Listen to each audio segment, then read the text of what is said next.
sports fans? This is Robert with WTP Sports News here live on this Thursday evening. Man, we are so close to the weekend. We got football tonight. We got football tomorrow. We got football Saturday. We got football Sunday. We got football Monday. Man, listen, football fans, we are in heaven right now. We're here for another episode of the Thursday night forecast where we got the Commanders and Packers. We got some other college football action with the NC State Wildcats or Wolfpack and Wake Forest Demon Deacons. I'm here with my man Mossberg of Level Up Sports Team. How you feeling this evening, bro? Man, feeling good. And the way you just said it, you said Thursday, Friday, Saturday, Sunday, and Monday. It's just football season, man, and it's good to be back and be able to come back and just give the people another Thursday episode discussion. It's good to see you as well. First and foremost, when I seen the chats going off, I was like, it's Thursday. I said, man, I can't wait to do what we do. And yes, ladies and gentlemen, we are back with another banger live from the Midwest, home of the national champions, the Ohio State Buckeyes. And respectively, got to give a shout out to them guys because we're going to be talking college football tonight. So I'm going to pass it over to the man that put us all together, Mr. WTP Sports Deuce. We call him You'll get to know him a little more as we continue to do what we do. Man, I'm good to see you as well, man. Glad you could make it this evening. Ready to get it jumping. Nice to see you, Sean. Brother Sean, nice to see you out there, bro. Appreciate you, Appreciate Mr. you Burnett. joining in with us this evening. Man, let's get into some of this action. We know tonight we got the Commanders and the Packers. Yes. The Commanders are being given 3.5 points in this game at Green Bay. Green Bay is favored by 3.5, and the over and under is 48.5. Mm. What's your thoughts on this game? What are the keys to victory for either one of those teams tonight? And before we get into it, just appreciate I appreciate Mr. Burnett tuning in. That's our SEC Texas A&M Aggie, who will we be getting together to do our Friday night conversation on the Notre Dame Texas A&M game we have this weekend. And I appreciate him tuning in. Just met him yesterday, Waffle House guy down in Texas, born and raised, and I think it'll be great once we get to our talk as well. So glad to have you as well. But for me, I got these Green Bay Packers, man. They added Micah Parsons. You coming to Lambeau Field on a Thursday night, Micah Parsons is getting many more snaps on this Thursday night. I like the addition of Deebo Samuel. Don't get me wrong with what Washington is doing, what they've built, and they're going to be something to wreck with. This could be a possible early NFC showdown championship form.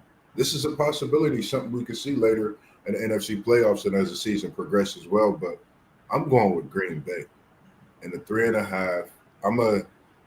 It's tough to take the over under because of the way you just don't know defensively. Both teams have great defense, but they have some offensive weapons. So I'm going with the over, and I'm going to take Green Bay. Jordan Love has been something special these first few games for me, just my opinion. And he's someone I've watched, from his college days in Nevada. A lot of people forget he didn't come from one of those Power Four schools, and he was a kid that kind of reminds me of a Joe Flacco type. Wasn't at the biggest school, but he came in, he just kept doing what he do and got the weapons necessary. And this defensive gem and Micah Parsons, I'm taking Green Bay tonight. Man, the way that Green Bay Packer defense looked against the Detroit Lions on Sunday, bro, they looked really, really good. Yeah. Jordan Love looked good. The Packers team looked good. Man, Daniels, he got weapons out there. He got Debo Samuel, like you mentioned. The way Sean has mentioned, they got Debo. Yeah, Man, and he feels like it's too much for Green Bay. I think Green Bay at home with that defense, I think they're going to be able to slow Washington down and get the win. They're favored by 3.5. I'm not going to say they're going to cover that 3.5, but I believe they can definitely win this game tonight. And I'm going to pick the Green Bay Packers to win it, but I don't think they're going to cover that 3.5. But I do believe they can go over this 48.5. Though. yeah. I do believe they can do that. And we seen what happened Monday night. Yeah, and that Monday night game just when you have two quarterbacks, man, as these young talents in Love and Daniels, I think the offensive weapons. Not that there's no defense, but shout out to the offense and the way these coaches design up things and the way these players go out there and get it. I think we will see that over, like you said. I think they both can put up points in that way as well. It's good to see those joining in. And also Bees TV, Mr. Donnell Irvin, that's nephew Bees TV, as well as Facebook Live. Mr. Sutton Dorian is joining in with us as well. So we appreciate those all joining in this evening. Also, leave your comments and what you think about this game as well in the comments. Also, Yeah, Donnell, that's a really good thought right there. It comes down to which quarterback can endure pressure the best. And I'm rolling with Daniels. He said I'm rolling with Daniels.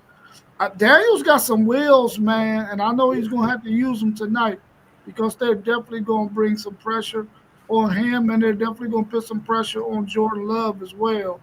I just hope that the Green Bay Packers can hold on to that home field advantage. The cheeseheads can get in it and pull out this victory. Because the way, like I said, like the way that defense looked yes, against Detroit, man. Now I'm quite sure Washington probably got a better line than Detroit, offensive line than Detroit. They made Detroit look bad, and I think they're going to be able to do some things against Washington as well. But hopefully they can keep Daniels in the pocket and make some things happen. Uh, yeah, bees. Your coach, man, they put it on the Miami Dolphins on Sunday. Can they repeat that this coming week and see what they do? They need to get the ball to my man A.D. Mitchell a little bit more, though. yeah, yeah. I think he'll be a shocker this week. I think he definitely can get some touches this week. I think that'll be a hidden gem in that offense as well. Yeah. We also got our main post game of the post game 86 podcast joining us as well. How you feeling this evening post game? What up? What up? What up, fellas? Can y'all hear me good? Yes, Yes, sir. sir. My bad, y'all. I'm out here moving and grooving, shaking and baking. I had some things to handle, so y'all bear with me. Cool, cool. We also got our man FanDuel Zaya of the FanDuel Zaya podcast. He's joining us as well this evening. What's your thoughts on the Commanders at the Packers? The Packers are favored by 3.5, and the over and under is 48.5. Can they meet that over? And can the back Packers cover that 3.5?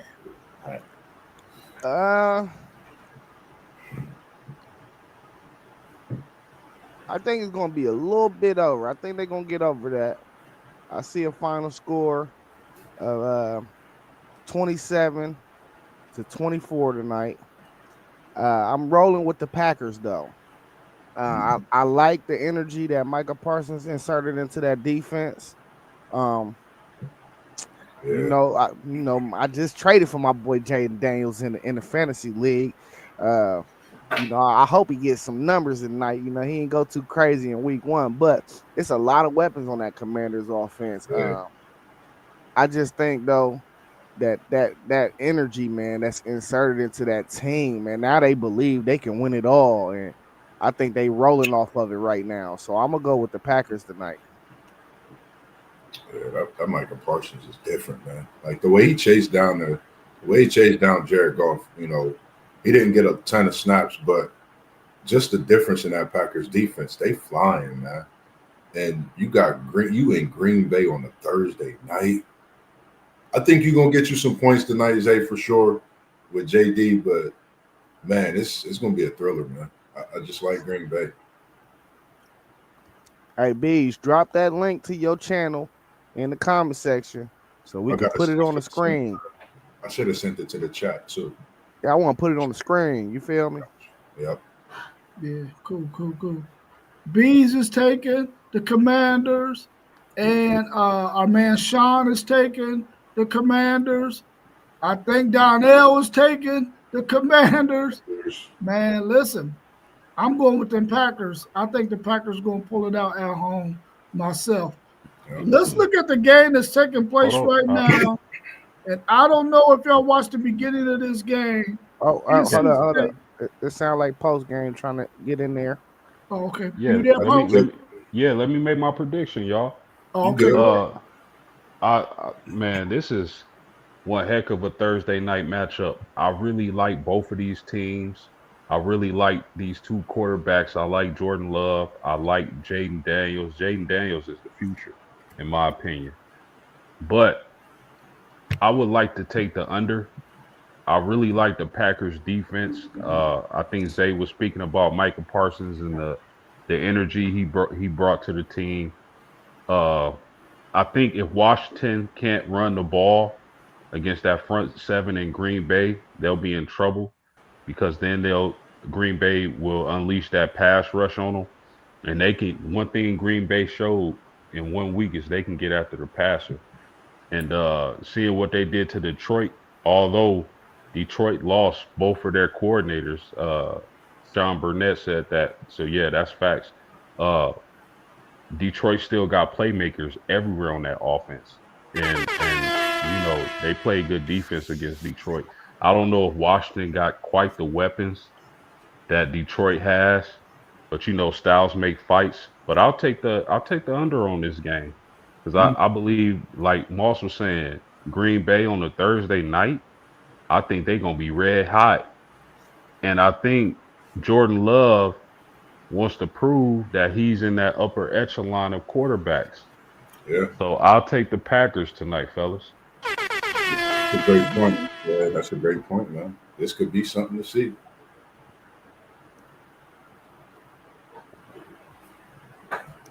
There you go right there, FanDuel. Yes, sir. I bought it. I'm subscribing, brother. I haven't subscribed. I didn't like every video so far. Definitely tune in to Bees TV, ladies and gentlemen. I could just type in the little thing after the slash, right, and find it. Yep. You should be able to, for sure. So tonight's action in college football, we got NC State. They're favored by 7.5, and at Wake Forest. I don't know if y'all seen the beginning of that game, but Wake Forest, that number 10, went all the way on down that sideline on that kickoff return and put Wake Forest up 7-0 after they got the extra point. What's your thoughts on this game tonight? It's the only college football game that's on tonight. I think worth mentioning. How do y'all feel about this game? Can Wake Forest hold on and pull out the win over NC State? Yeah, I think they can. Me, an ACC guy, I think Wake Forest is one of the, like, when you play at night, if you kind of look over the years, it's one of the places that you don't want to play. Early in the season, late in the season, they're going to be testy. No matter who it is. And they've, this transfer portal's helped them in the midst of a rebuild, trying to find themselves in this ACC. So I say Wake Forest get the win. And when I looked at it, I haven't really liked the way NC State's, came out these first few weeks myself. So at home, I was going with Wake Forest. 7.5. I think they, I don't know. I'm gonna take the 7.5. But it was tough taking that because I know NC State could definitely put up a fight.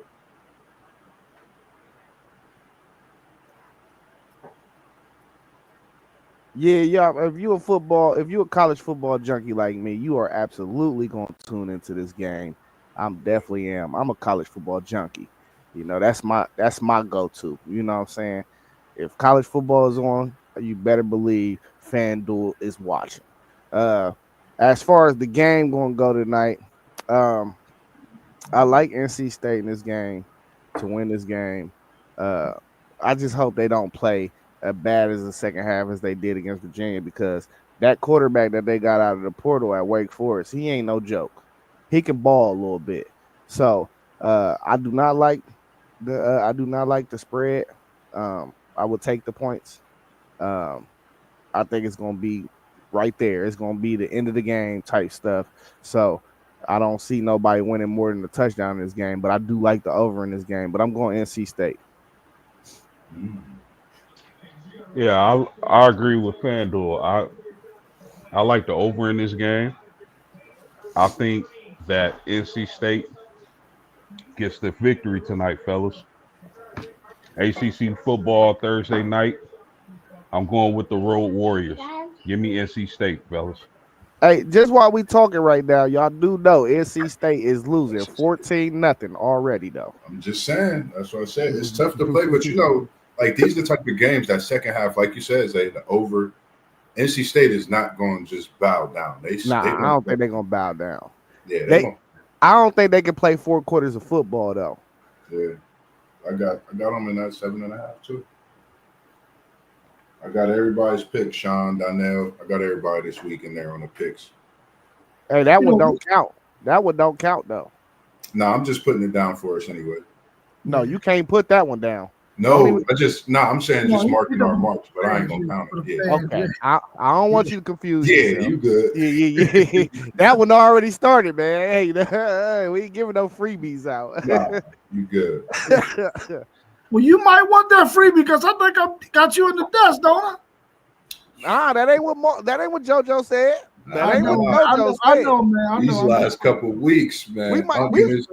Unc been choosing that SEC. Just think, Unc been in his SEC bag these last couple of weeks, and it's been, this last week helped a little bit, but it's getting thick. Listen, nice. I started off hot. I was like undefeated, but then I done lost like every week, like 3 or 4 every week.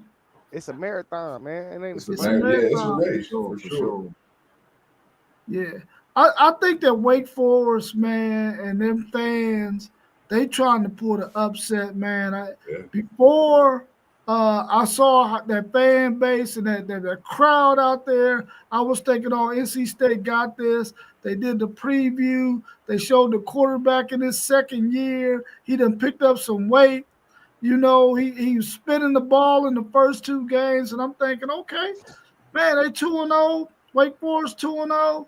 Yeah. But then I seen that crowd, and I seen that speech that coach gave them, and they up 14-0 right now. Listen, I think Wake Forest is going to pull off this win today. It's only going to be by 3 points, but I think they're going to get this win, man, and I'm definitely taking the over in this one because I think both of them will have to score a lot of points in order to get this victory. So I'm taking Wake Forest in the upset. Gotcha.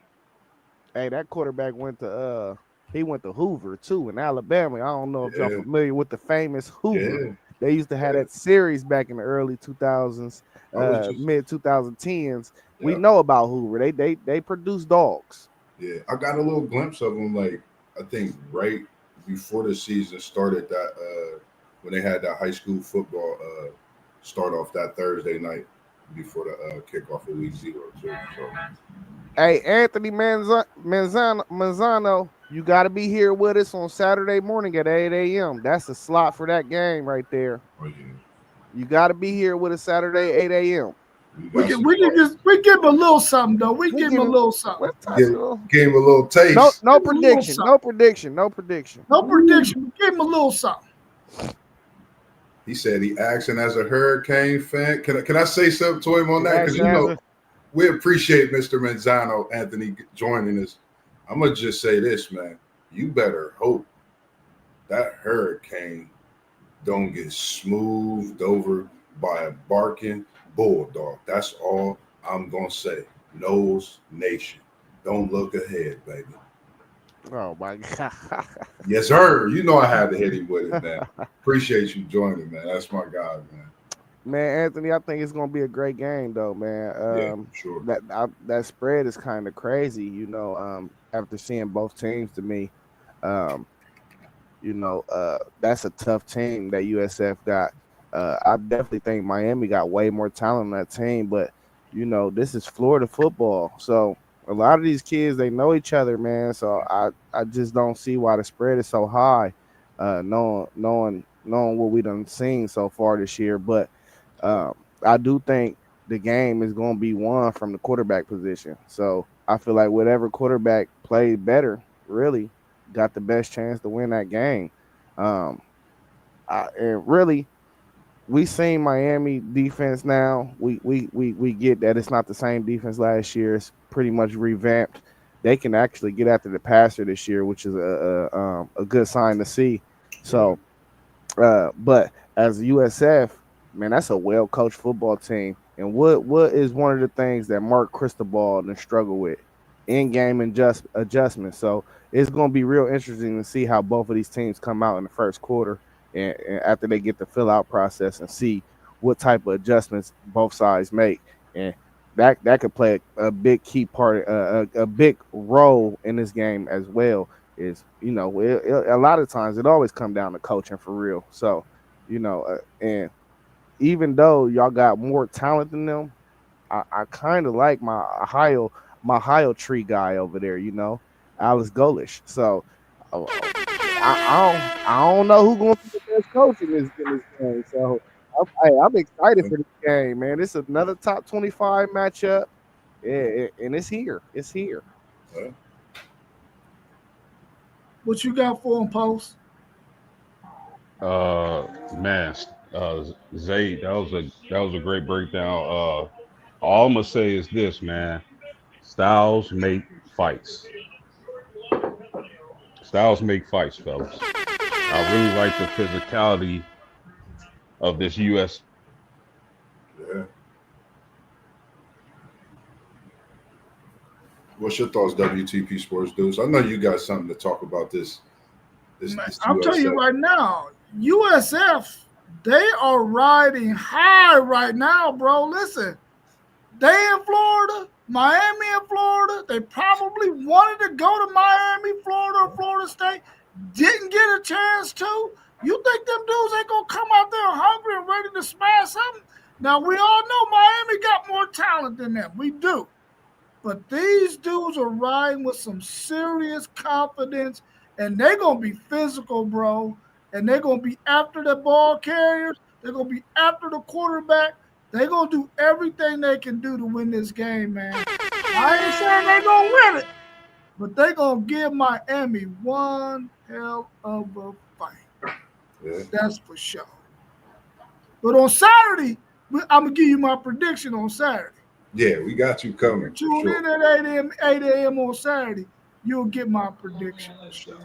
Yeah, Hey, y'all. Go ahead, Post. Can I ask Moss a question real quick? Yes, sir. 2 weeks of football, Moss. Do you believe Florida State is the best team in the ACC? I mean, I'm gonna be honest, and this is my most honest opinion. The way we've played these first few weeks, hands down, we're the best team in the ACC. And I say that just on our defensive side. And when we go to the offensive side of the ball, who's really the talk of the Heisman when you talk about quarterbacks right now in the ACC? Think about it. You've seen every quarterback Florida State has. You've seen every running back that Florida State have. You've seen the elite freshmen on both sides of the football. Tell me any other ACC school that's doing that right now.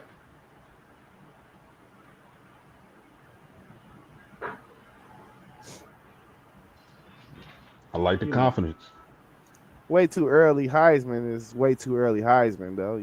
So. Nah, I mean, I get it. I'm just saying, like, but if you really think about it, it was a lot of talk. More than like you had the LSU Clemson. Don't get me wrong, it was major talk. But when you had this Florida State Alabama, nobody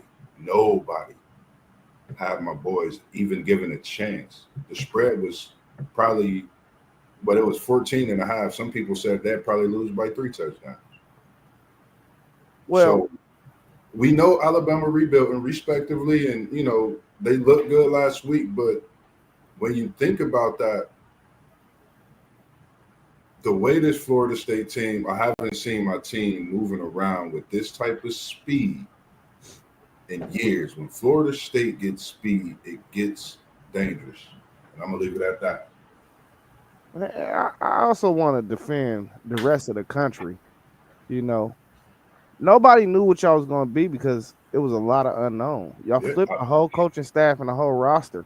yeah. So, only a true fan, somebody like you, was going to believe. Y'all the only people that was going to believe. And Shout out kudos to to y'all. Dennis, Luke Kudos. Pankey. It's so many Florida State fans. I know. I talked to them. We was good. I mean, not to cut you off, but not knowing what we had. It was a great thing for us to have the renovations because we was able to just work. And I think that was a benefit for us, and we seeing that as we come into week 3 approaching this Saturday. You know what I worry about with Florida State though, moving forward, going into the season though, while we're on this topic. It's not the Clemson games. It's not the Miami games. It's the games where y'all going in and y'all uber confident, borderline cocky, that y'all I feel like y'all could drop. Like going to play Virginia Tech. I think y'all got them at home this year, or turn around and playing like a Pittsburgh. You know what I'm saying? Even that Virginia game, Virginia don't even look as bad as they used to be over the years past. Games like that is what's going to worry me about y'all moving forward. I don't think y'all gonna have a problem getting up for them other teams. I agree with you. And those are the games, like, honestly, I tell myself we got to stay ready every week. This week we can't look past this week. We got to stay at it. And I agree with you. And that's been my thing. Let's go in each week, with that same confidence. When I'm watching film throughout the week, seeing how the practices is going, it gives me that much more confidence as the weekend approaches because the work that I'm seeing that they're putting in. So that's one thing that I just try to stay locked in on, man. Trying not to be too confident, but when you have a 10-loss season and you starting off the way you are, you don't have you gotta have some, you know what's in there. So just ready to get to the next one. But yeah, I just feel it's all that swagger is back, man. Bounce back 25. I'm looking for more, hungry for more. We not done yet. Sean Burnett said FSU is the crazy uncle that nobody know what they ever gonna do. Hey, you know it. You know it. Let's go through these Friday slated games, and then we can tackle some of these questions that we got out there in the chat. Let's look at this game tomorrow. We got Indiana State traveling to Indiana, which is probably right around the corner. They can probably walk over across the street to this game. But man, listen, Indiana is favored by almost 50 freaking points, bro. And the over-under is only 59 and a half. They're favored by 48 and a half points. Will they cover that point spread? Is that something that a bettor will look at that and say, listen, I'm taking Indiana State and the points? What's your thoughts on this game? Man, I want to throw the whole house in. Talk to me, Zay. I'm gonna take the point spread, man. I think they're gonna, a lot of these schools, these Power 4 schools, this is what you call a stat pattern game. You want your offense to finish in the top 25. You want your defense to finish in the top 25 by the end of the year. Yeah, you go into a game like this and you try to pad your stats. Now, I am not convinced that Indiana should be beating people by 50 plus points. They beat Old Dominion 27-14 in week 1. Then turn around and play Kennesaw State, and they blew them out, of course. But I mean, are we that confident to where I would gamble on that 48 and a half? Hell no, I ain't that confident. So, I mean, I like them to win the game. I like them to blow them out, but being 50 points better, I would stay away from that line, man. Like, and two, when it comes to like betting these spreads and stuff like that, only an Indiana fan will probably take that spread. Yeah, I ain't taking it. me and Indiana State in the points. He said, "Let me take the points." Yeah, Yeah, fellas. Man, that's a scary line to bet on. Uh, I will say this. I can't remember the last time Indiana State was a threat. Uh, I know a while back they were okay in basketball. I believe that's where Larry Bird went, but we talking football. Indiana is going to destroy them. I don't know if I'm taking the points uh, or the spread, but man, I gotta say this though, man. Indiana is a good team, but I think they faking this year. mm. They pump faking. Oh yeah. Man, is it the low post, mid post, high post pump fake? Hey, post game, we might have to do a thread on that, a show on that when it comes Mm. later in the season. Pretenders and contenders, pump Yes, sir. fakers and shooters. I already got Oh it. yeah. I'm Exactly. telling y'all right now, Indiana faking, man. They're not gonna repeat what they did last year. I'm gonna write that at the top. I of don't know though because they still got a very manageable schedule. So I mean, we can't say. Did you see their schedule? Yeah, we went through their schedule. I don't got it right in front of me right now. I mean, they Do they play Penn State? yes, they do. They're at Penn State and they're at Oregon. Do they play y'all? No, they don't. That's two Illinois? losses. Yes, they got Illinois at home. Three That's losses. 3 losses. Well, we don't know. Hey, they go 1-2 in there. I could see them winning the rest of their schedule. That's the only Ooh. thing I'm saying. They go 1-2. They can Well, win.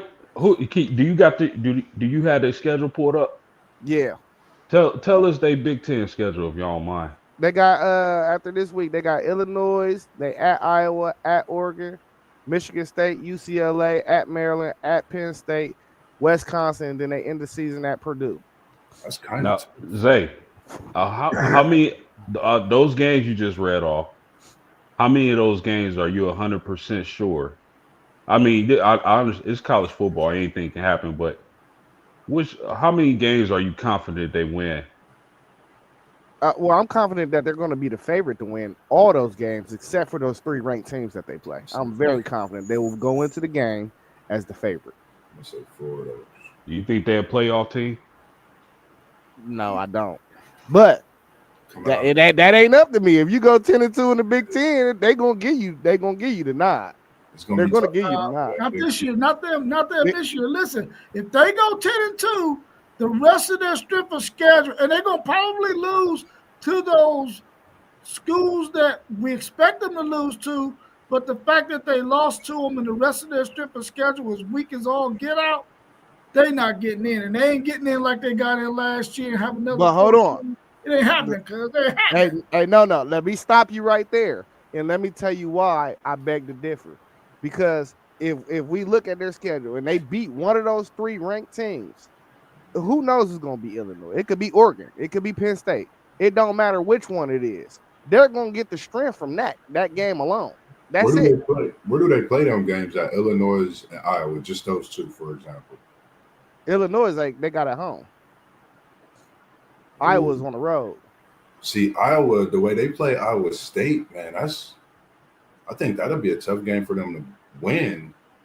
And now that Illinois game, with Illinois being how high they are, it being a Big Ten, when you play each other or you haven't played each other, you coming in trying to cause some havoc. I mean, yeah, man, that's some. I got this That's written tough, down. right? I'm gonna pump fake it. Because I real quick, fellas, I don't want to hold up the stream, but I think Hey, they tied up. My bad, Post. They tied You up good. already. Y'all look, Wake Forest and NC State tied up already. told you, it's Uh-huh. gonna go down.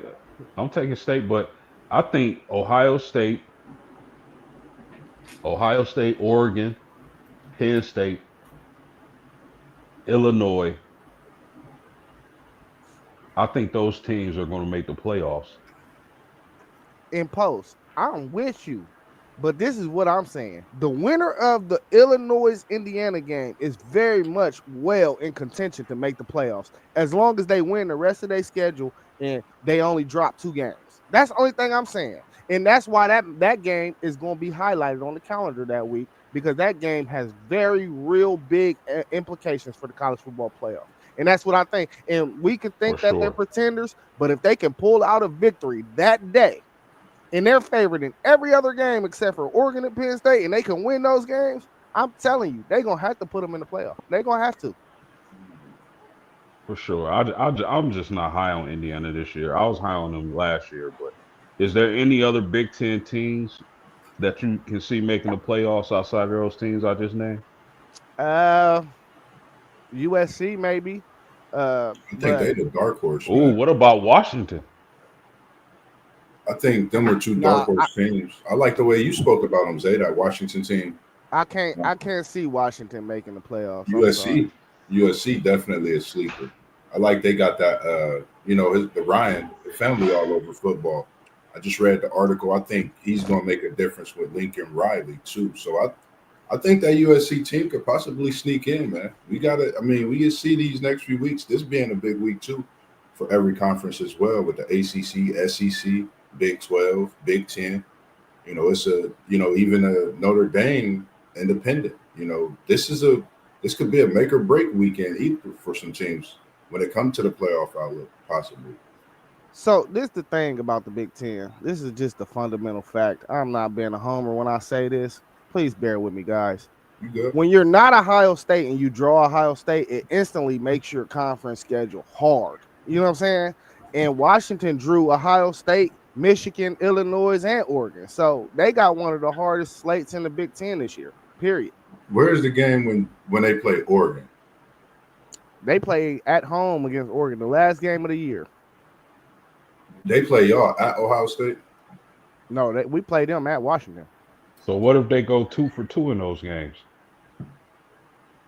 This Washington team is, I think they scary. You got a very good point on that. If they would have to win both of them, man, to get in the playoff. I think they got to beat Ohio State and beat Oregon, because you're talking about that would bring you thinking about the Indiana team from last year. Like, that would put them in that discussion, because Indiana, even though Indiana didn't beat that crop of teams, you're talking about Washington beating Ohio State and Oregon at home. That'd blow college football off the map in one season. I could just see Washington losing like at Wisconsin though, in Camp Randall or something though. I don't know. But I mean, if they go 2 for 2 and they can win the rest of their games, yeah, they could possibly make the college football playoff as well. Nose Nation in the building, that's why we know what we be talking about. Some of them good conversations, man. Good conversations. Let's look at some of these Friday games, and then we'll get to some of these questions that we got in the chat before we wrap up the show. Let's look at this next one. We got Colorado traveling to Houston. Houston is favored in this game by 3.5 points. The over and under is 45.5. What's your thoughts on this? Is Colorado able to go into Houston and get a victory? Or do you see Houston winning this game, covering? Do you think the over and under is going to get hit, or it's not going to get hit? What's your thoughts on this one? You know, when I looked at this spread, I was wondering what's up with this Houston, because Houston been bad for the last some odd years. And then I realized that quarterback was the starting quarterback at Texas A&M last year. Now, he didn't blow us off our socks. Yeah, I get that. But I like to think that he took a step down in competition, so maybe he's on his true level of playing. So maybe he can get some things done over there. But I like what Prime is doing with the Ryan Staub insertion, starting him this week. So I'm going to go with Colorado. I ain't giving up on Prime. And I'm gonna take Colorado in this game. I still think Houston got a lot more rebuilding. There, what our guy in the chat was saying about Washington, they still got some rebuilding to do. I think the same thing with the insertion of the QB. I think when you make that change and looking at how he played last year, The confidence in him has grown for sure, throughout the week in practice. And when you've been there, you've played behind Shador Sanders and you come in with these talents that come in and then you get the opportunity to start. I think he's been ready for this opportunity. So I'm going to take Prime, of course, in this Colorado team. I think this is something that's been needed for other quarterbacks to see what weapons they truly have as well, because he knows these receivers. Them being there for that year now, off-season transfers and stuff like that. But I think it's a good thing. I'm going to take Colorado with the 3.5. I think it could be a shootout in Houston, so I'm going to take the over. Yeah, good points, fellas.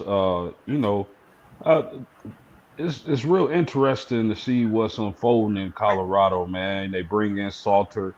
They got Lewis, who's a big-time recruit, and they go with the third stringer. What is that telling me, fellas? They think they got talent at receiver, which I also think they got talent at receiver, and they want to get those receivers the ball. And they feel like, was it Stubbs? What's his name? I call him Stob. I don't know. Say how Stobbs. you feel. Stobbs.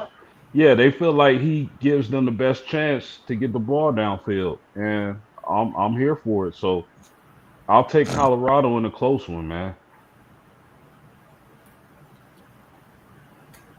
I have no confidence in Colorado whatsoever. I love Prime. I love the guys he got with his coaching staff. I even love his team. But I'm telling you right now, Houston is going to get him hell in Cougar Stadium. I'm taking Houston. I'm taking them to cover 3.5, and I'm taking the over. Because I'm telling you now, Houston is going to be ready for Prime and the Buffaloes. And listen, if you're on your third quarterback, that means you don't have no quarterback. Houston got a quarterback. He can fling that thing. He's a good quarterback. He just happened to be at the wrong place. Now he's in the right place. I got Houston. They're probably in a better situation. They're more confident than Colorado, and I got them beating Colorado, cover the 3.5. I'm taking the Houston Cougars because 2 years ago, they gave my Texas Longhorns fits. But then we end up getting Matthew Golden from him last year, and he balled out. Let's go Cougars. Yes, The comment from Mr. Des Townsend. That's interesting. Real quick, fellas, Florida is probably in a must-win situation. Do y'all think they got a chance to pull the upset? I'm not asking for predictions, but I'm gonna just ask this: Florida is in a must-win. Do they have a chance to pull off the upset against LSU? Man, I'll give you a prediction on this game right now. It's a kill shot. Billy Napier is out of there. It's a kill shot. I think LSU gonna come out there and torture them. Yeah. So they have no chance of the upset? I think they're gonna get blown out. Their heart has been ripped out their chest. LSU was going to stomp on it. Texas is going to fry it. No, Miami going to fry it, and then Texas is going to eat it. Man, that's some crazy stuff. You over here, you a vegetarian. He talking about eating hard. Don't forget about this. We're gonna put that gator on the nice little Waffle House platter dish. They're gonna have to order some of them up online just for the occasion. And that's what's gonna happen. I'm gonna just say this, fellas. I don't know if y'all agree with me or not. I don't know if LSU is them, man. Because I don't know if Clemson is as good as we thought they were. And I don't know if their offense is as good as we thought it was going to be. I don't know if LSU's offense is that good. Their defense looks stellar. I don't know if they can score like we thought they could. What's y'all thoughts on that? Well, what did you see from Florida? I haven't seen nothing. I think LSU ran into a really good Clemson defensive team that they ended up beating. on the road in Death Valley, the other Death Valley, and I feel like their offense is going to be there because Nussmeier got receivers he can throw to. They got a running game. I don't know if their offensive line is as good as it needs to be, but I think it's going to be good enough against Florida. UCF was able to run on Florida, and I think that they're going to be able to run on Florida as well. But the key for me for LSU, and we talked about it on this stream several times, if they fix their defense, if their defensive backs can cover and they can fix that defense, they're going to be good. Yeah. And they fix that defense, man, and they're going to be good. I'ma just say good point, Rob. But I'ma just say this: if Florida is motivated, I think they can get the upset win. I know I might sound crazy, y'all. If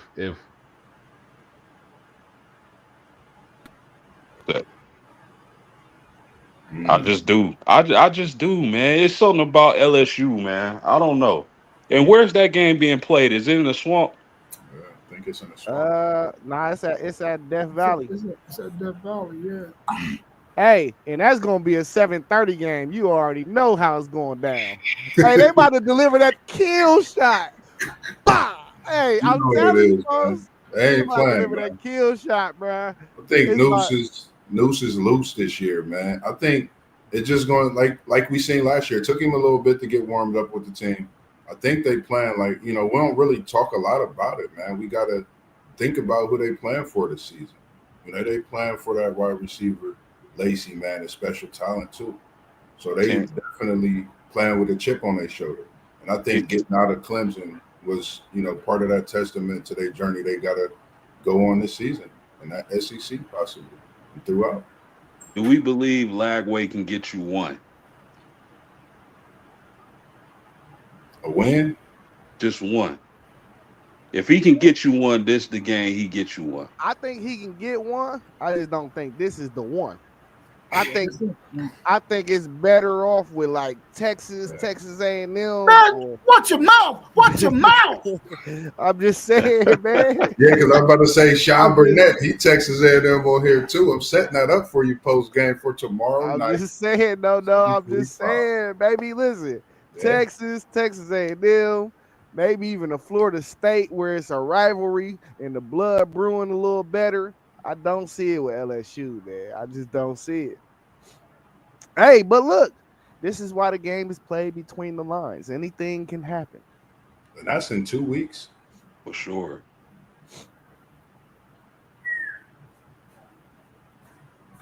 All right, Sean, we gonna see, man. We gonna see. Bobby Boucher can't help it. And save the Gators. Wow. All right, let's talk about these other two Friday games, and then we can get into some of these questions we got in the chat, so we don't go too far beyond. I don't even know why I put this game on, but I think I was kind of high on Kansas State, but they 1-2 right now. They favored over Arizona in Arizona by 1.5, which is really a push 'em. And the over and under is 54.5. I don't think neither one of these teams is any good. Avery, what's his name? Avery Johnson. Come on, man. What can you do? What's your thoughts on this one? Yeah. I second you on what you just said. Come on, man, Avery Johnson. I was talking heavy smoke about you, man. You gotta show me something tonight. I'm gonna go with you, Avery, on the road at Arizona tonight. Show me something. And I'm gonna take the over since they gave you all them points. And I'm gonna leave it at that. Man, listen, I can't even blame really Avery Johnson. I gotta blame everything else around him. We seen the first game, Iowa State. They barely scraped out against North Dakota.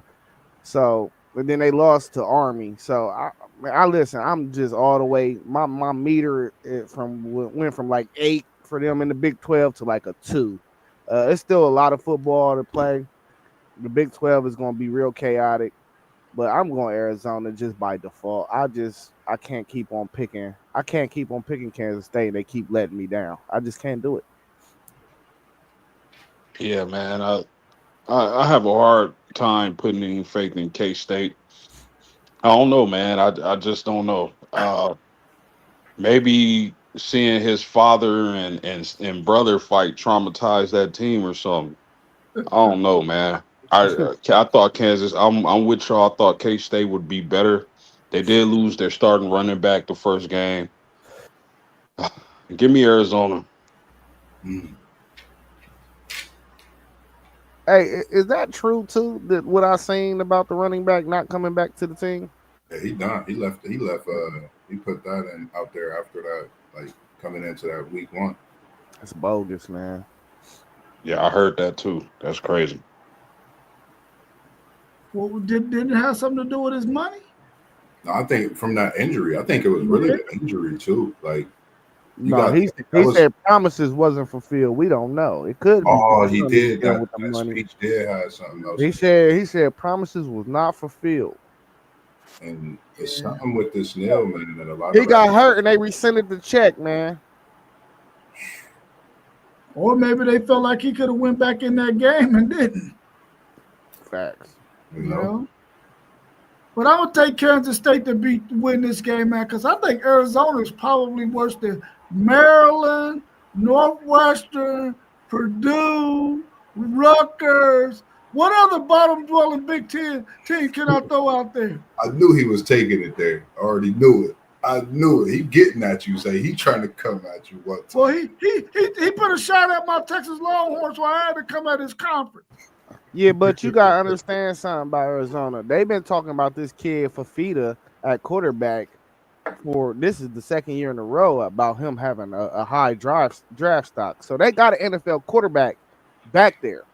He's going to get drafted in the first 3 rounds. That's possible. The rest of their team ain't even gonna get an invite for a free agency deal. We ain't sure about what's going to get invited from Kansas State either, though. Man. Facts on that too. What's your thoughts on New Mexico? I don't even know why I put this one on here either. New Mexico and UCLA. Maybe because UCLA is such bum. I meant to throw them in there with the Big Ten bottom dwellers. JoJo, you see what's going on, man. He's trying to pad his stats. He coming because he knows certain people weren't gonna be here. He was like, "Ooh, this is a nice little 6-0 slate for me tonight." He up 2-1 right now, Zay. I see what he doing. I see what he doing, man. We going UCLA, man. I'm going UCLA too, man. But they favored by 14.5, which really means that New Mexico gotta be some bums. Yeah, okay. Is this the same New Mexico team that played Michigan close? I mean, 34-17. Ain't it? They put 17 up on Michigan? Yeah. Oh, give me New Mexico.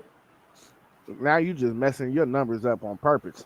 Nah, I did pick UCLA, even though I thought they was gonna get the upset. I think last week, maybe the week before, but they got thrashed. So I'm taking New Mexico since they put up 17 against Parlay Pell's Gold Blue, which. We ain't gonna speak about them, because Parlay Po ain't here respectively. But I'm going with New Mexico. I think they might be able to get a win. I'm just saying it might look good for their resume. That's 2 tough Big Ten opponents they playing against. If going on the road, Pasadena. So I'm going New Mexico. Yeah, what Sean Burnett said in the comments. Yeah, he said no one should lose to New Mexico. Nobody should lose to New Mexico. Bottom dwellers. All I know is the SEC got 2 big games this weekend. We're gonna talk after that. Well, I mean, every weekend the SEC got big games. Yeah, one of them. Oh, whoa! I'm talking about when y'all playing. Weekend. I'm talking about when y'all playing another power conference. Y'all play the Big Ten and y'all play independent. We gonna talk after that. Man, this is so fun because I'm loving it. Every weekend we doing that.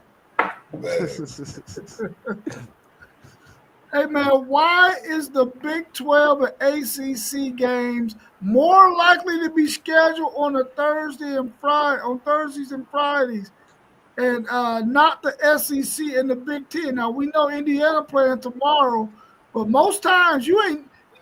Listen to this: you ain't never gonna see Texas play on no Thursday or Friday unless it's after Thanksgiving. You ain't never gonna see Ohio State play on no Thursday or no Friday, bro.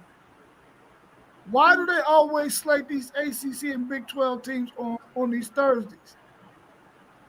I mean, they might be trying to compete with y'all. No, it's real simple. This is very simple. On Thursday, what do you have? You got NFL, Thursday night football. It's one game usually, maybe two. Sometimes it be two. It might be one streaming on Peacock or something, whatever. Woo.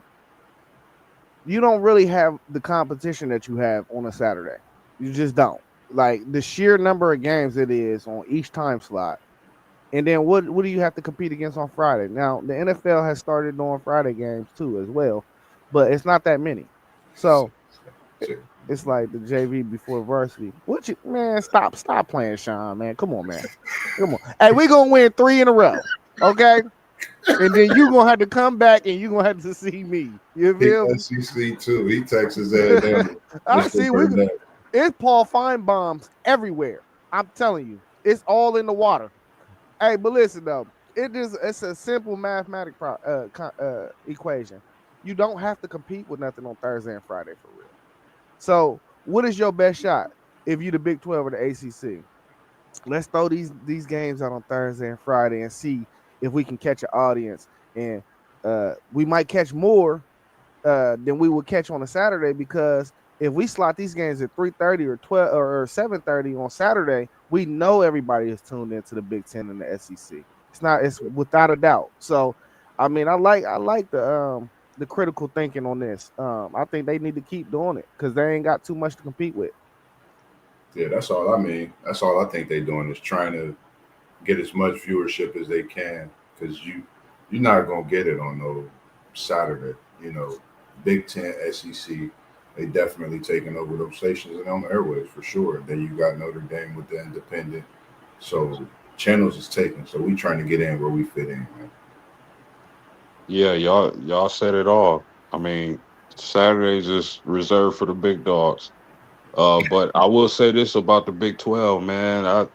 I love that league's quarterbacks. They are a joy to watch. I will say that. Yeah. I think they need to go ahead. My bad. No, go ahead. Yeah, I think they need to kind of do some better. What I'm trying to say, some better like scheduling construction, because we need the matchups we need to see early and often with that league. Once it gets to the end of the year, I think they need to try to get their ratings early in the year, and it needs to be when you go into the year and you looking at these rosters. Post game was high on Sawyer Robertson, right? I want to see Sawyer Robertson and Jalen Daniels week 1 if I can. You know what I'm saying?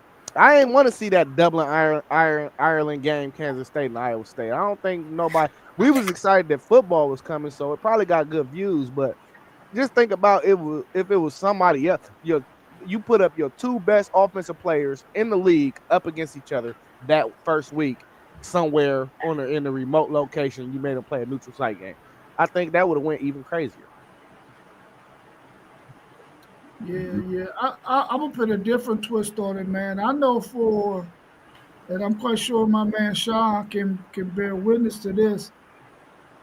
Down south, and especially in Texas, they ain't trying to have none of their universities play on no Friday like that. When high school football rule, they ain't trying to be doing that. They ain't trying to have no clash in that. They want to see high school football on them Fridays. They ain't trying to have no college football on. And those universities ain't even trying to do that to their fanship like that. We're going to be on Saturday. The high school had their Fridays. So I know that they ain't never going to do nothing like that. But, of course, Texas do play Texas A&M the day after Thanksgiving.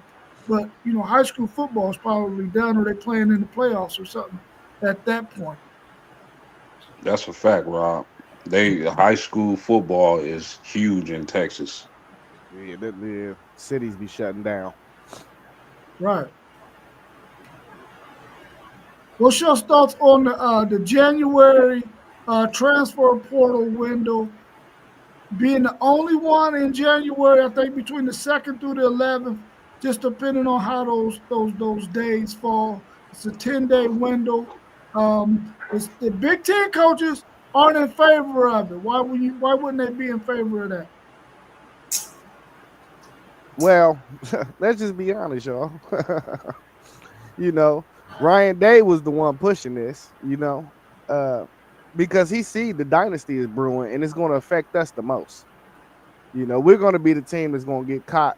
Whoever the teams that feel like they were going to get caught in this portal window, more likely than not, should have been in favor of it.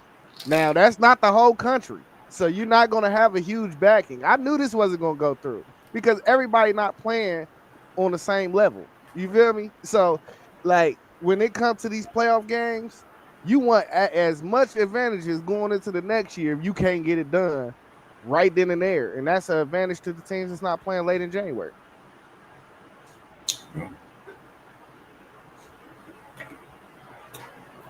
I think that's just a great question for Zay to answer. It is what it is for me. It's just something tough to look at. I don't really have much to say, because I really haven't looked at it or thought as much as I would like, but I'm all in agreement with Zay on that one. I think you know a lot more when it comes to that. Well, I mean, wouldn't we in favor for one transfer window, Yeah. right? Then we want this. Yeah. Well, we wanted it pushed back though. We wanted it somewhere between where after everybody got done playing, it was an opportunity for everybody to be able to go recruit these kids out of the portal, because we felt like it was an unfair advantage for the teams that were still playing. That was the whole conversation. So Right. that's why I said nobody was going to back this, because you could really probably list about 10 to 15 teams that's going to be playing late January most years. You was never going to have a lot of coaches in here.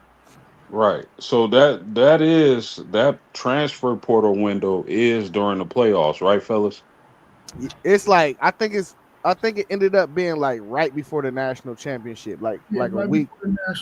Yeah. So it was like two teams, but it was still like two teams before that like where it's about to start, and you got to prep, do all this woo woo. You got to go scout these kids. So it's more to it than just seeing names in the portal. You got to scout these dudes and see who fits your program and all that. So that's the legwork behind it, and that's why they was trying to push for it, because they like, how are we going to be able to do our due diligence with these kids that's in the portal, and then we got our own kids that might want to hit this portal as well. Well, I can see that, but I think with teams having the management teams now for these programs is going to help with that out a lot, so the coaches can focus on the playoff games that they have if they're there, and let their management teams handle the recruiting and NIL and all that. Because you got to remember too, Zay, a lot of these players that they want to transfer, they already scouted out of high school.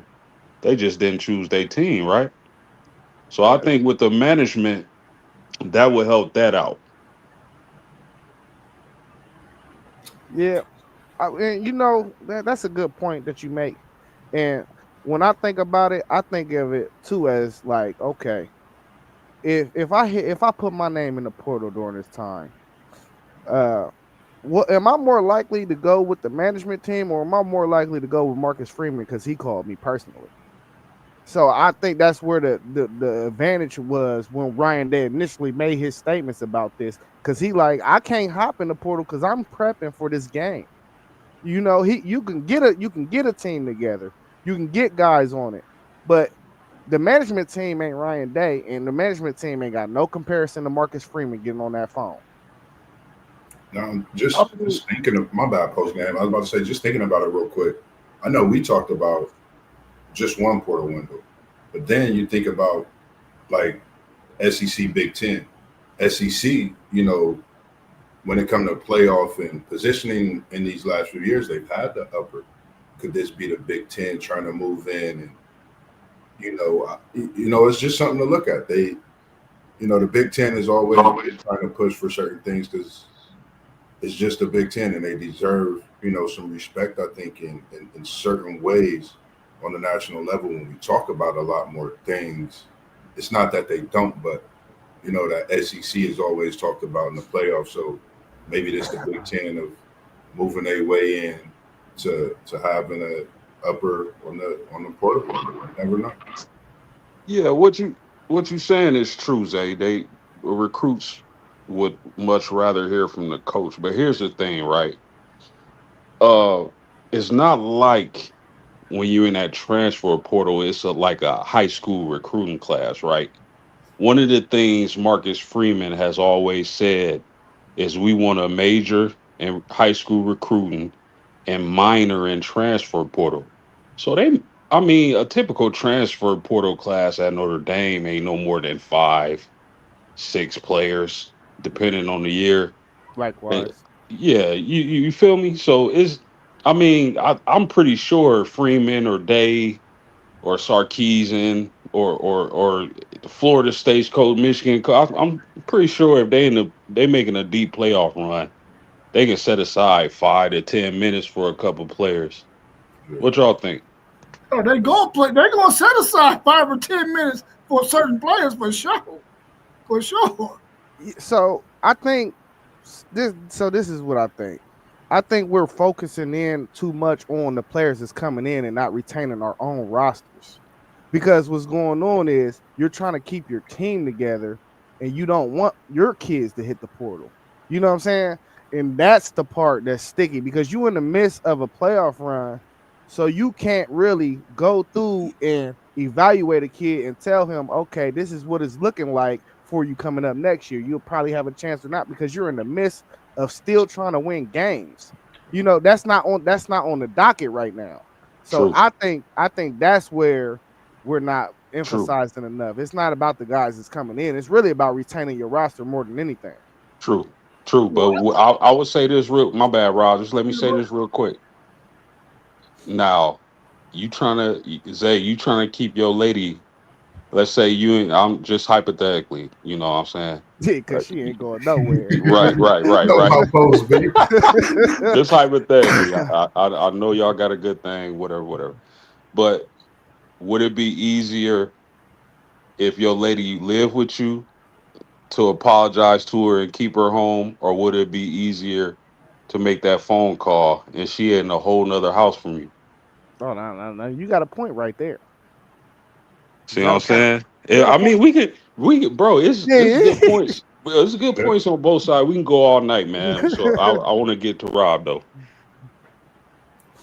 Yeah, I mean, and what's the regular season in? A lot of these coaches, they meet with their whole entire team at some point and sort of let them know what their expectations are, and those players will get a chance to know where they stand and if they're going to have to move on or not. Really based on what's coming in that next recruiting class. Because if you're already far back on that depth chart and they got a guy that they're recruiting that is uber talented and he's coming in as a true freshman, chances of you going further back is probably going to happen. So you already know I got to get in this portal, try to find me a home somewhere else. I think it all works itself out. I think Ryan Day does have a valid point because, I mean, if you playing in that national championship game, you want to focus on your team. You don't want to have to deal with no portal, and I understand that. But I think also that, by that time, you already know who's coming and going and who's probably going to be hitting that portal. And I think it's probably the best time that they can do it anyway if they're going to only have one portal window. I think at that point, because school's about to start, right around that time, you can get guys on their financial package and you can get them enrolled in school. If you wait any later than that, they might miss a week or two of school. Hey, So, I think it's the best time. Hey, Rob, I don't understand why the SEC coaches didn't back Ryan Day with this because y'all the only conference that got the rule where y'all can't transfer in conference in the fall portal. So I didn't understand why they didn't back him on this. Because I think that actually hurts the talent level in the SEC. Because when guys decide to transfer in the fall, they can't go. They got to come to the Big Ten. It's just the truth about it. or the ACC. That's true. That's a good point that you just made right there. That's a good point. Let's look at Interesting. some of these other questions we got in the chat. I'm gonna try to find as many of them as I can.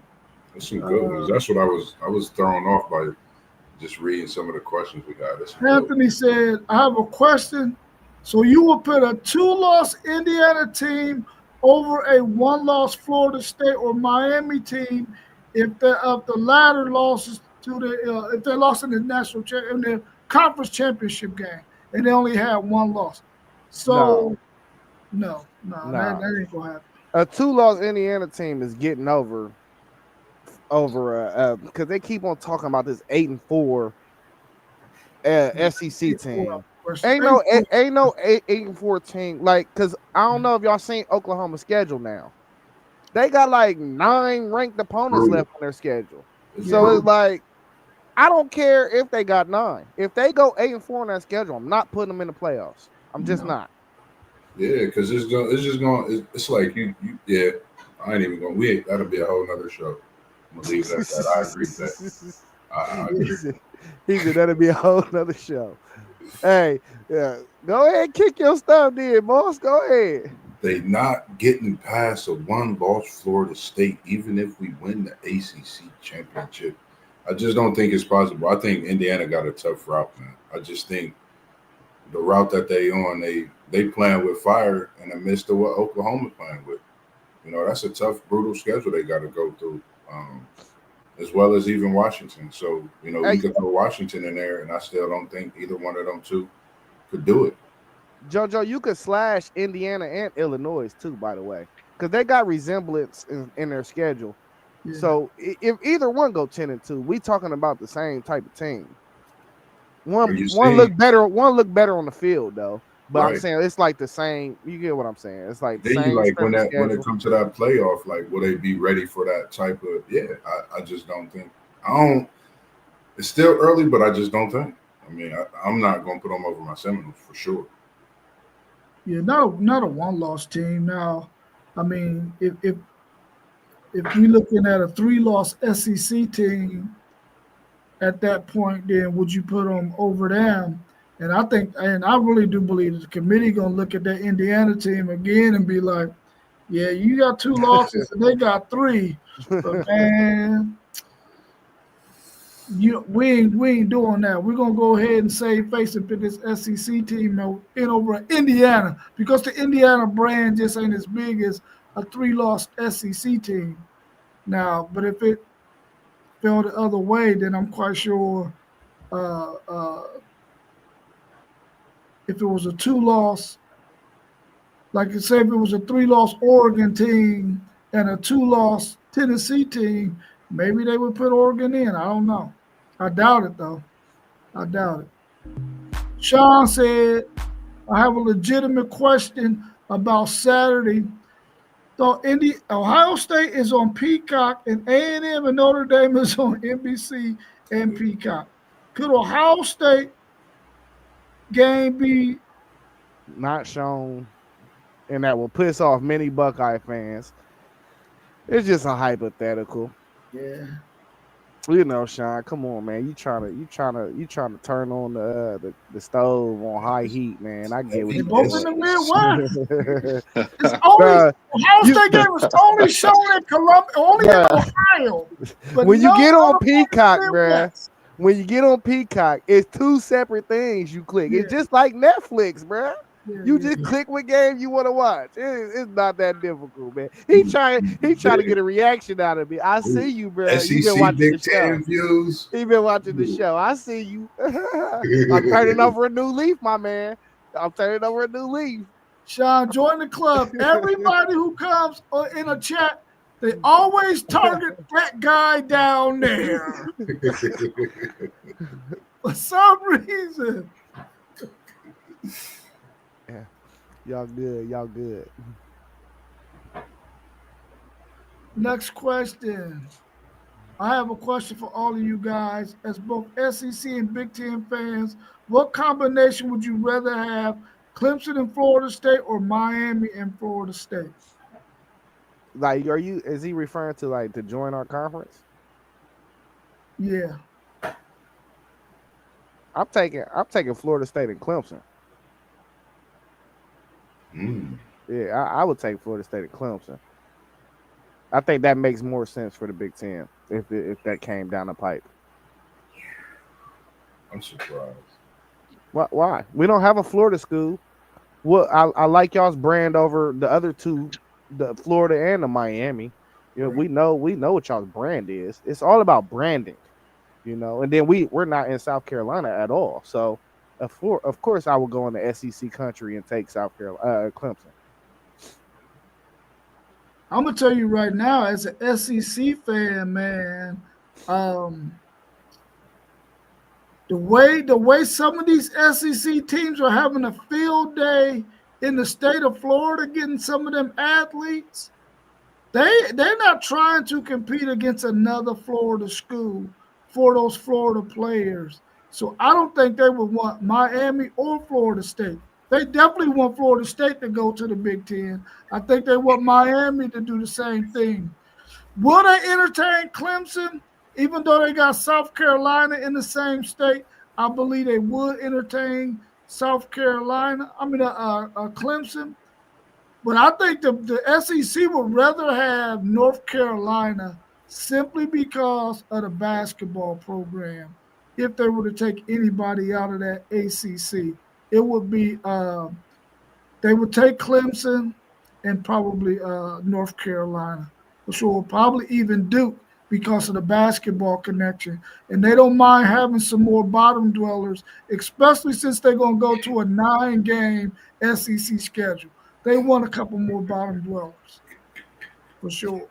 They want to be like the Big Ten and have at least 8 bottom dwellers instead of 4.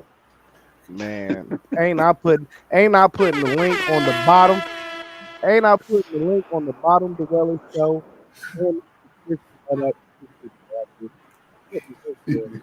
We went through it. Man, appreciate the comments as well. All the great questions, Mr. Mazzano, Mr. Burnett, for tuning in with all the great comments as well this evening, as well as everyone else also. What do y'all think about this one? Do you guys find it hypocritical that fans criticize these kids for leaving and trying to get playing time, but coaches can just get out of their contract for a better job willy-nilly? That part. That part.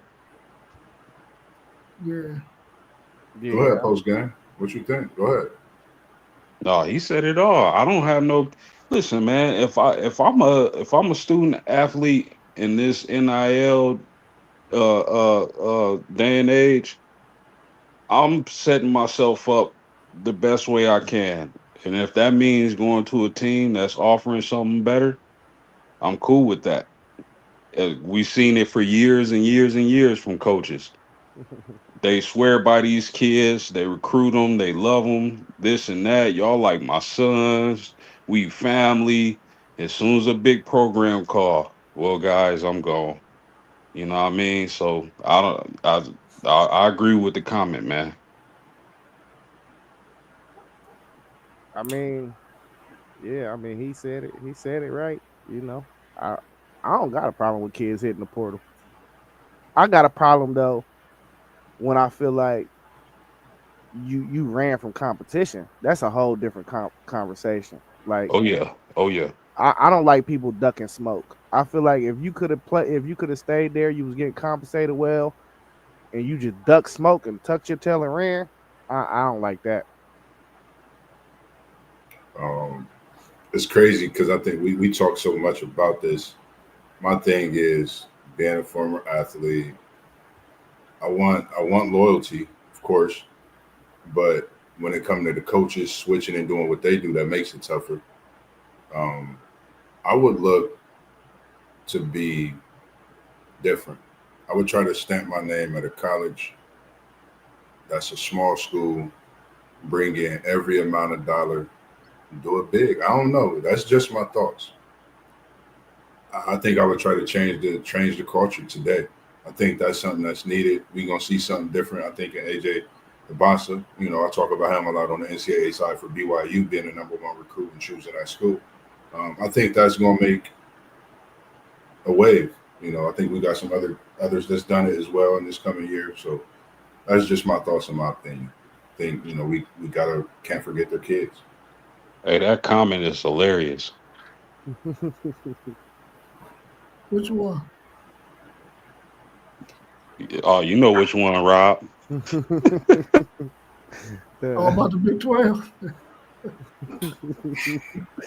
I mean, I feel like a kid should be able to jump in that portal, man. But after going to one school to another school,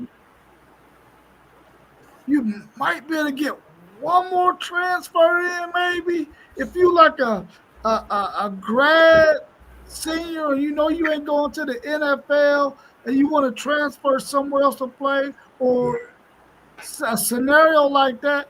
But guys transferring like 3 and 4 times, man, I ain't feeling that. Yeah. You know what I'm saying? I ain't feeling that. But I think they should be able to go wherever they can make the most money. Like I got a kid that used to play, who went to school where I teach at when he was in elementary school, and he was at Cincinnati. He went from Cincinnati to USF, and then he grad transferred to UCLA. So, I understand that. No. That's what he did. He went to UCF, and then he went to UCLA. So yeah, I could see that. But man, guys transferring 3 and 4 times, that's a little bit too much for me. But I think they should be able to go if they want to go. Yeah, man, listen, I think they should be able to go as many times as it take them, and they want to, for real, because we do not do this with the coaches. We just don't. And and when we do it with the coaches, guess what happens? They get $50 million to sit at home if they get fired or something. So they get all this stuff. Go ahead, let's see 82 though. 82. Real quick, is it just me or did y'all hear something about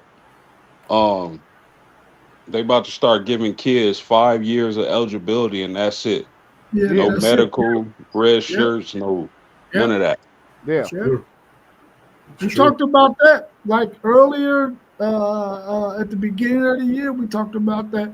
That's what all the coaches they're in agreement with that.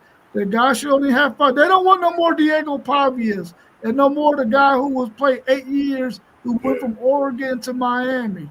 They don't want any more of that. They want this thing to be playing with these 5 kids. years to play, and that's it.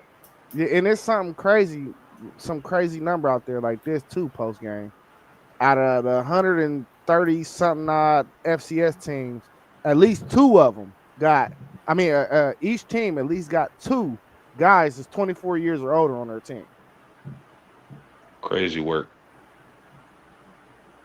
But you know what? We starting to see the end of that COVID year. If I'm not mistaken, this like the last year from them COVID kids that had all that extra eligibility. Yep. Man, you can't figure it out in 5 years though. It's just time to this is it. They've been talking about it in a few articles. It's your regular job. Facts, like the rest of us. Get as much NIL money you could have gotten in 5 years and get a regular job. Anthony said, Joe, in post game, do you guys criticize a little bit Norvell when it comes to high school recruiting? You feel he's horrible at that? And is he over rely on the portal because of it?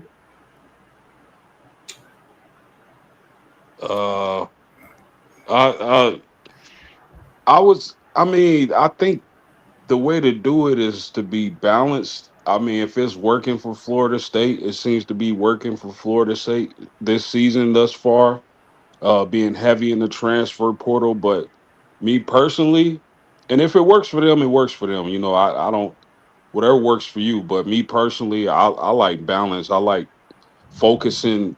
You want your mains. It's like dinner time. You want your main dish to be the high school players.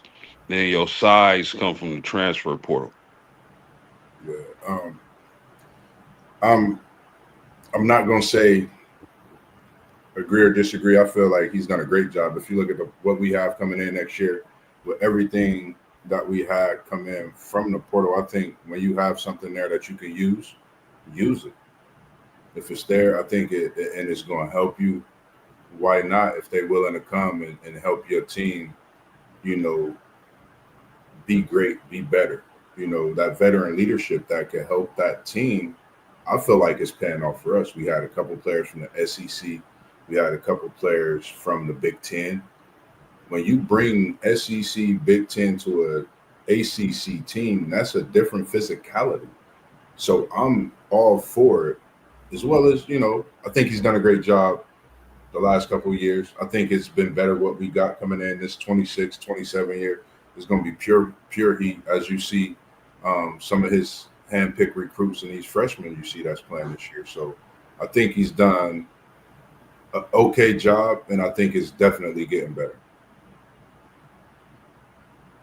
Can I chime in on that, please? Yeah, go ahead. Yeah, I think Mike Norvell was having a problem with identifying talent properly. And that's why you've seen these portals like this. Because actually, I feel like he's been recruiting good out of high school. I mean, them classes look comparable to Ohio State classes.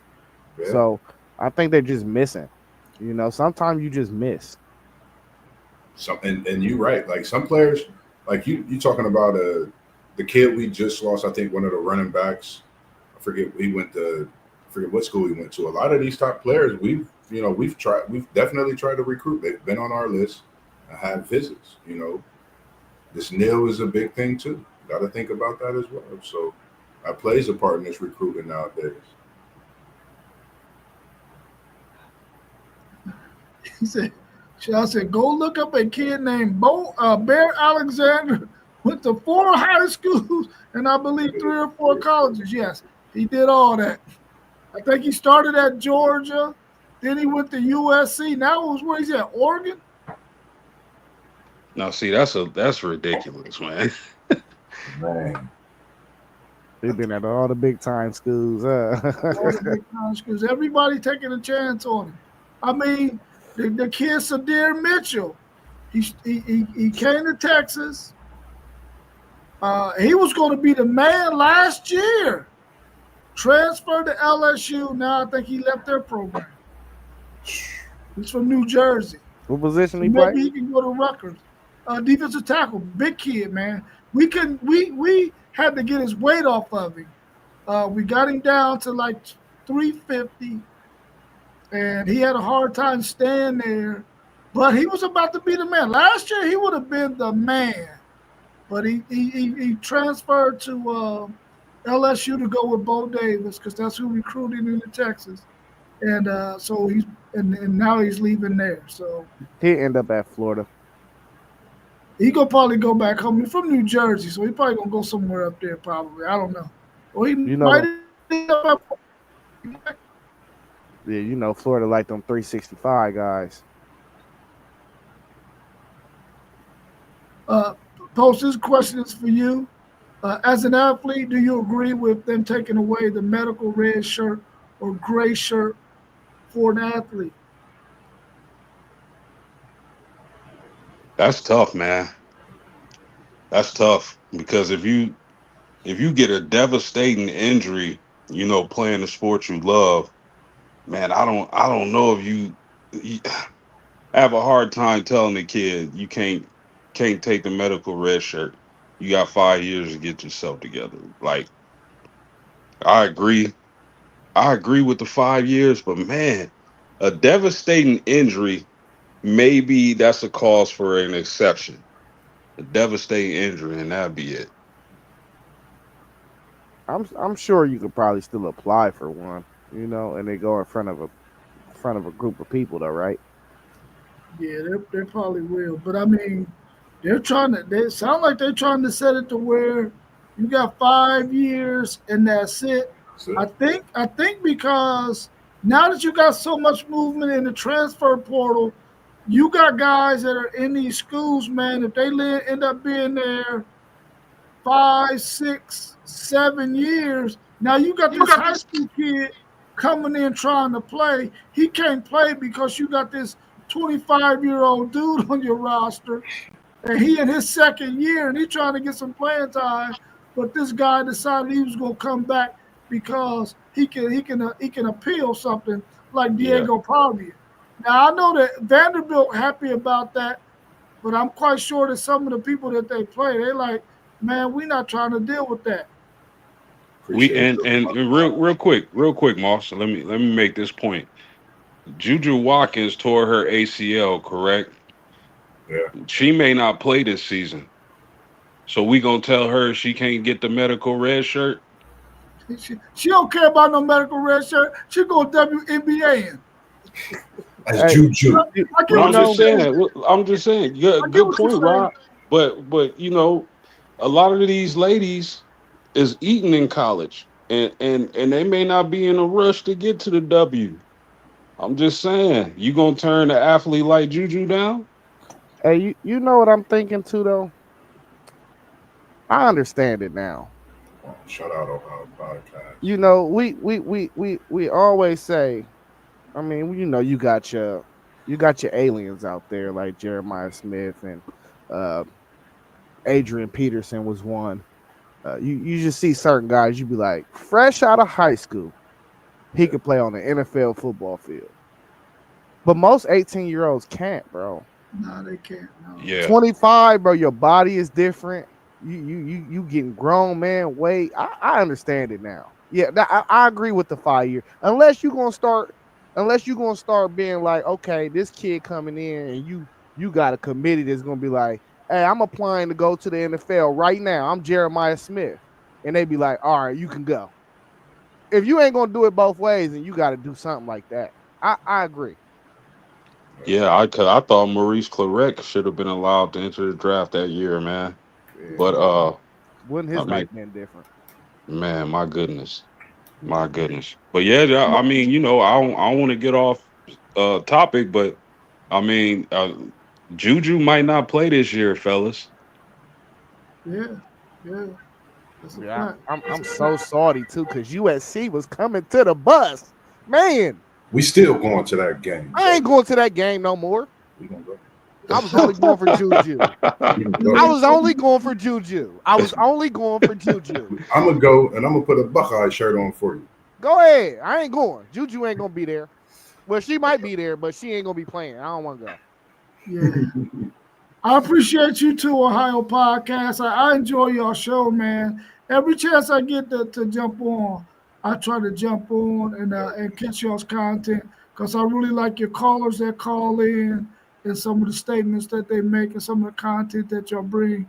I really enjoy your show. So I'll definitely be joining in again as a Texas Longhorn fan. I appreciate you, Ohio Podcast. Thank you so much.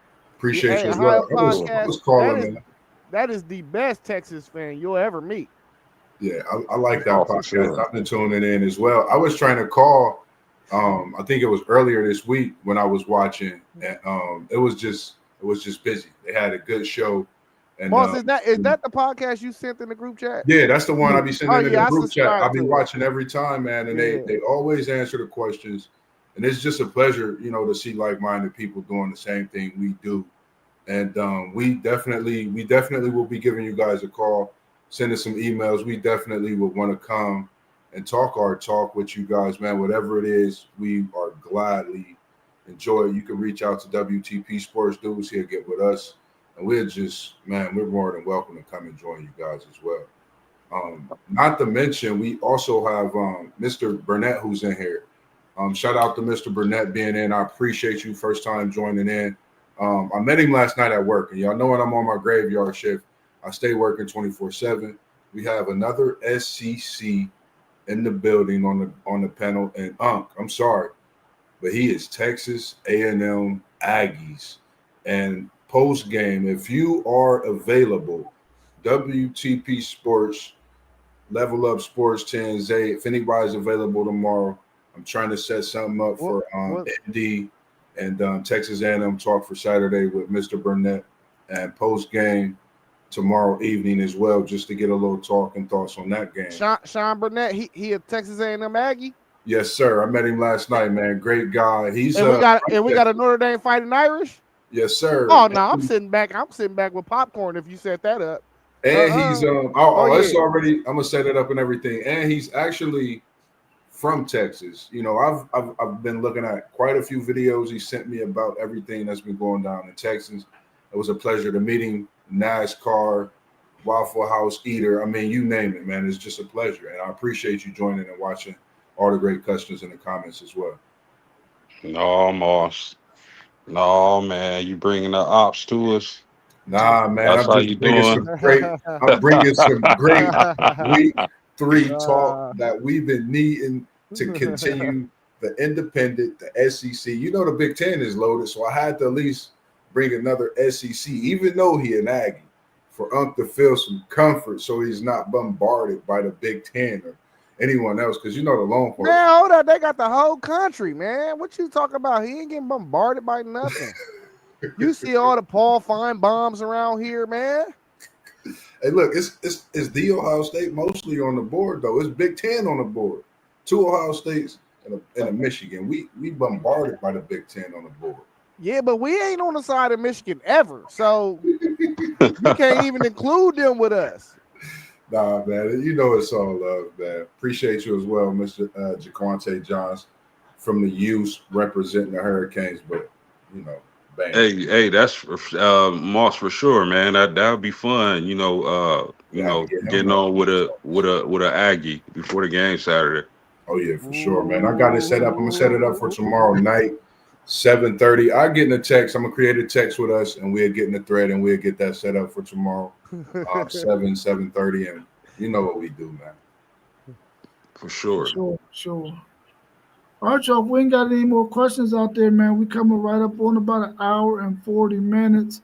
We covered a lot of content. We'll be back again maybe tomorrow, but definitely at 8 a.m. on Saturday for sure.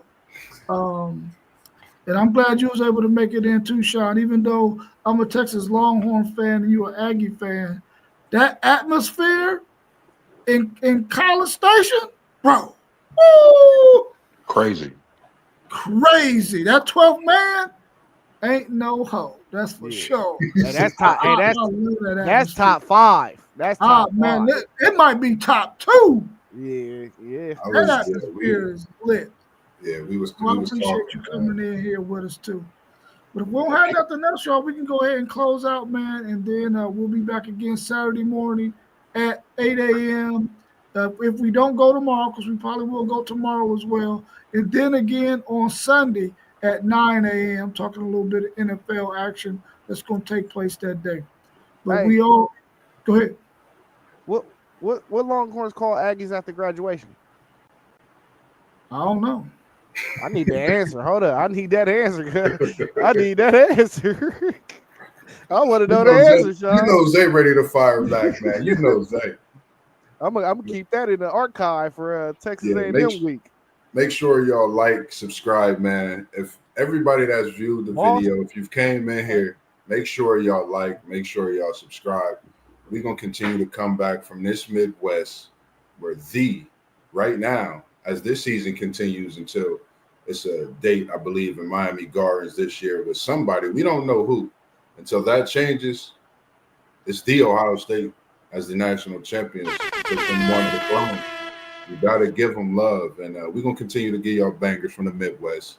Level Up Sports 10, FanDuel Zay, Parlay Paul Bridgeburg, Post Game 86, City League TV, and the man that put us together up there, Robert, as we call him, No, so many other names, a legend to us at WTP for Life. Make sure you like and subscribe to the video. Other than that, man, as we always do, we hit y'all with the pieces of dubs. We out. Much love. We appreciate everyone. Peace.